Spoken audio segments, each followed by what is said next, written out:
ಕಾಂಗ್ರೆಸ್ ಸರ್ಕಾರದಲ್ಲಿ ನವೆಂಬರ್ ಕ್ರಾಂತಿ ಸಂಚಲನವನ್ನ ಸೃಷ್ಟಿ ಮಾಡ್ತಾ ಇದೆಯಾ? ನವೆಂಬರ್ ಕ್ರಾಂತಿ ಮುನ್ನುಡಿ ಬರಿತಾ ಇದ್ದಾರಾ ಸಿಎಂ ಅನ್ನುವಂತಹ ಪ್ರಶ್ನೆ ಎದುರಾಗ್ತಾ ಇದೆ. ಬಿಕಾಸ್ ತ್ರಿಮೂರ್ತಿ ಸಚಿವರ ಸಭೆಯ ಬೆನ್ನಲ್ಲೇ ಇದೀಗ ಸಿಎಂ ಕೂಡ ಅಲರ್ಟ್ ಆಗಿರುವಂಥದ್ದು. ಔತಣಕೂಟವನ್ನ ಏರ್ಪಡಿಸಿರ್ತಾರೆ. ಎಲ್ಲ ಸಚಿವರುಗಳನ್ನ ಕರೆದುಬಿಟ್ಟು ಮಹತ್ವದ ಸಭೆಯನ್ನ ನಡೆಸೋದಕ್ಕೆ ನಿರ್ಧಾರವನ್ನು ಕೂಡ ಮಾಡಿದ್ದಾರೆ. ಬಟ್ ಇದರ ಬಗ್ಗೆ ರಿಯಾಕ್ಟ್ ಮಾಡಿರುವಂತಹ ಡಿಕೆಶಿ ಆಗಿರ್ಬೋದು, ಸಾಮಾನ್ಯ ಔತಣಕೂಟ ಕ್ಯಾಶುಯಲ್ ಮೀಟಿಂಗ್ ಅಷ್ಟೇ ಅಂತ ಹೇಳ್ತಿದ್ದಾರೆ. ಬಟ್ ದಲಿತ ಸಚಿವರುಗಳು ಕೂಡ ರಹಸ್ಯ ಸಭೆಯನ್ನ ಮಾಡಿದ್ದಾರೆ. ದಲಿತ ಸಚಿವರನ್ನ ಕರೆದು ಸಿದ್ದರಾಮಯ್ಯ ಮಾತನಾಡಿದಾದ್ರೂ ಯಾಕೆ? ಸಚಿವರ ಮಾತುಕತೆ ಸಂದರ್ಭದಲ್ಲಿ ಮತ್ತೊಮ್ಮೆ ಯಾವೆಲ್ಲ ಮಹತ್ವದ ವಿಚಾರಗಳ ಬಗ್ಗೆ ಚರ್ಚೆ ಆಗಿರಬಹುದು? ನವೆಂಬರ್ ಕ್ರಾಂತಿ ಮುನ್ನುಡಿ ಬರಿತಾ ಇದ್ದಾರಾ ಸಿಎಂ ಅನ್ನುವಂತಹ ಅನುಮಾನ ಮೂಡ್ತಾ ಇದೆ.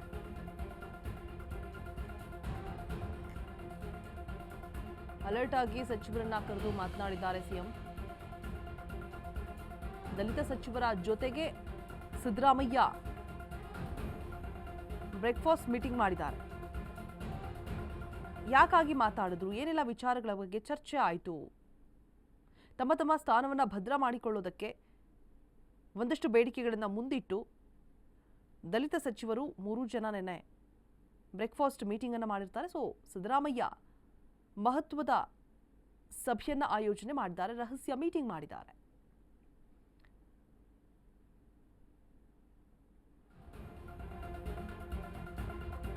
ಅಧಿಕಾರ ಹಂಚಿಕೆ ಅನ್ನುವಂತಹ ಮಾತು ಬಂದ್ರೆ ಅಹಿಂದ ಅಸ್ತ್ರ ಉಪಯೋಗಿಸ್ತಾರ, ಅಹಿಂದ ಅಸ್ತ್ರ ಪ್ಲೇ ಮಾಡುವಂತೆ ಸಚಿವರಿಗೆ ಹೇಳಿದ್ರ ಸಿಎಂ?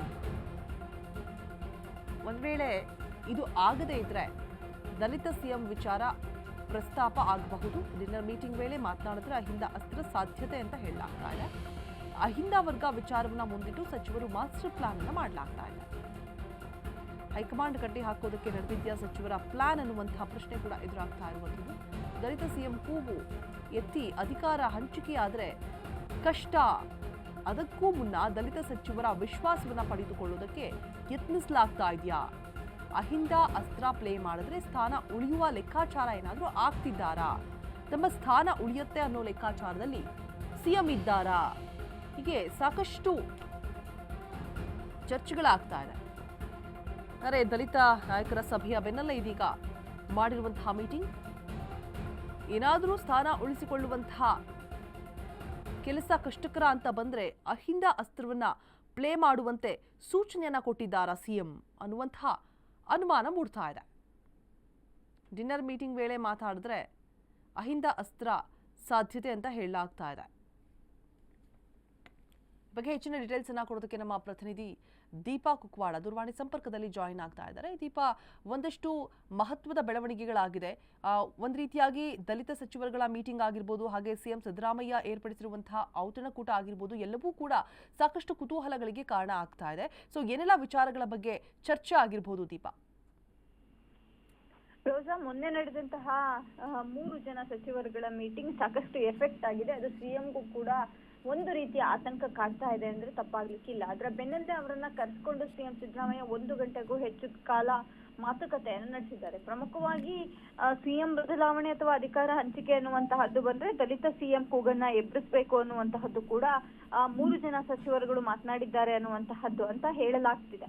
ಇದರ ಜೊತೆಗೆ ಇನ್ ಕೇಸ್ ಆ ರೀತಿಯಾದಂತಹ ಪ್ರಯತ್ನ ಏನಾದ್ರೂ ಬಂದ್ರೆ ಹೈಕಮಾಂಡ್ ನಾಯಕರನ್ನ ಭೇಟಿಯಾದಂತಹ ಸಂದರ್ಭದಲ್ಲಿ ಒಂದು ರೀತಿಯ ಅಹಿಂದ ಅಸ್ತ್ರವನ್ನ ಅಹಿಂದ ವರ್ಗಕ್ಕೆ ಅನ್ನುವಂತಹ ನಿಟ್ಟಿನಲ್ಲಿ ಸಿಎಂ ಸ್ಥಾನ ಅನ್ನುವಂಥದ್ದನ್ನ ಹೈಕಮಾಂಡ್ ಮುಂದಿಡಬೇಕು ಅನ್ನುವಂತಹದ್ದು ಕೂಡ ಸದ್ಯ ಸಿಎಂ ಸಿದ್ದರಾಮಯ್ಯ ಆ ಸಚಿವರುಗಳಿಗೆ ಹೇಳಿದ್ದಾರೆ ಅನ್ನುವಂತಹದ್ದು ಸದ್ಯಕ್ಕೆ ಚರ್ಚೆ ಆಗ್ತಾ ಇರುವಂತಹ ವಿಚಾರ.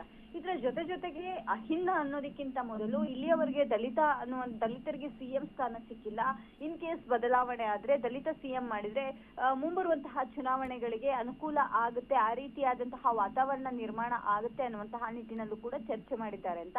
ಆದ್ರೆ ಎಲ್ಲೋ ಒಂದ್ ಕಡೆ ಹೈಕಮಾಂಡ್ ನಾಯಕರನ್ನ ಭೇಟಿ ಆಗೋದಾಗಿರ್ಬೋದು ಅಥವಾ ಅಧಿಕಾರ ಹಂಚಿಕೆ ವಿಚಾರ ಆಗಿರ್ಬೋದು ಯಾವುದೂ ಕೂಡ ಸದ್ಯಕ್ಕೆ ಆಗೋದಿಲ್ಲ. ಬಿಹಾರ್ ಚುನಾವಣೆಯ ಬಳಿಕವೇ ಎಲ್ಲವೂ ಕೂಡ ಚರ್ಚೆ ಆಗುತ್ತೆ ಅನ್ನುವಂತಹದ್ದು ಕೂಡ ಸದ್ಯಕ್ಕೆ ಇರುವಂತಹ ಮಾಹಿತಿ.